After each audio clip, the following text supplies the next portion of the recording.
Vous écoutez Studio Méta, la fréquence des acteurs engagés gaz vert en région sud-est. Alors mon expérience sur la méthanisation, elle est au GRS depuis environ un peu moins de 15 ans, où on appuie la filière méthanisation et on accompagne les porteurs de projets. Et l'objectif de cette mission, c'est de permettre un développement cohérent de la filière méthanisation en région Provence-Alpes-Côte d'Azur. Et depuis 2018, on co-anime avec GRDF le consortium Métasynergie, qui réunit l'ensemble des acteurs techniques et structurels de la filière méthanisation en région Provence-Alpes-Côte d'Azur. Donc on y retrouve GRDF, GRT, Gaz, l'ADEME, la région, l'ADREAL, l'Agence de l'eau, la Chambre d'agriculture régionale, l'IRA2E, qui est l'Interréseau Agriculture, Énergie, Environnement, et le GRS. Donc les avantages de la méthanisation sont d'un point de vue du territoire de mettre en place une économie circulaire, de créer du lien entre les acteurs.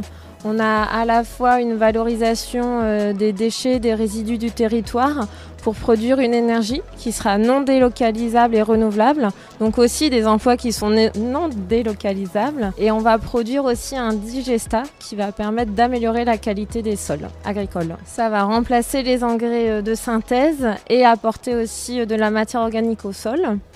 Il y a un autre avantage, c'est vis-à-vis de l'obligation du tri à la source. Il y a deux possibilités de valorisation aujourd'hui qui sont assez matures, c'est la méthanisation et le compostage. Donc ça répond aux enjeux du tri à la source des biodéchets. Donc l'idée, c'est vraiment de faire d'une obligation une vraie opportunité pour un territoire. Et il y a un dernier, pour moi, gros avantage de la méthanisation, c'est que c'est un levier agroécologique pour les agriculteurs. Donc pour produire un abonnement et un fertilisant local qui répond aussi au cahier des charges en agriculture biologique. Alors les leviers pour développer le gaz vert, c'est tout ce que le GRS et Métasynergie fait. C'est-à-dire que les projets de méthanisation sont des projets plus complexes par rapport aux énergies renouvelables. Et donc nous, on va travailler sur les différents leviers, à la fois sur la sensibilisation, déconstruire les idées reçues, la montée en compétence des acteurs de cette filière, accompagner les porteurs de projets pour justement lever les barrières par rapport à la complexité des projets, répondre aux besoins du territoire en faisant des expériences. Par exemple, on fait des expériences sur quel type de digestat par rapport à l'agriculture de la région PACA, qui est plutôt sur des plantations pérennes.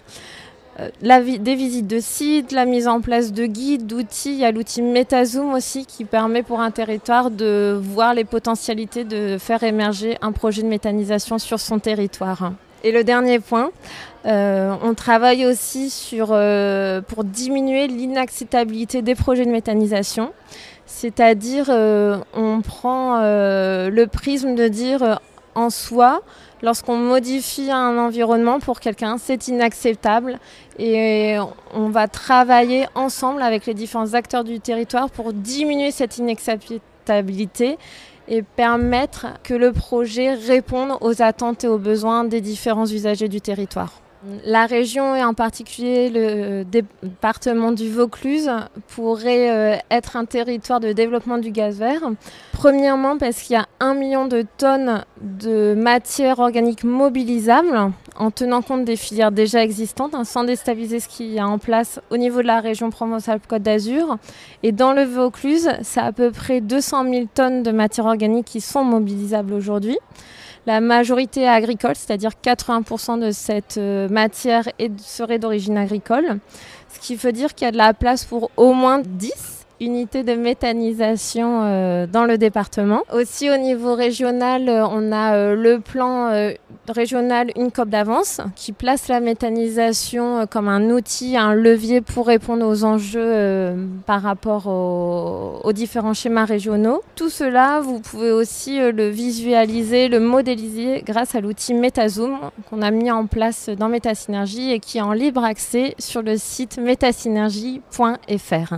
Alors pour un agriculteur, si j'avais un conseil à donner, serait de contacter Métasynergie.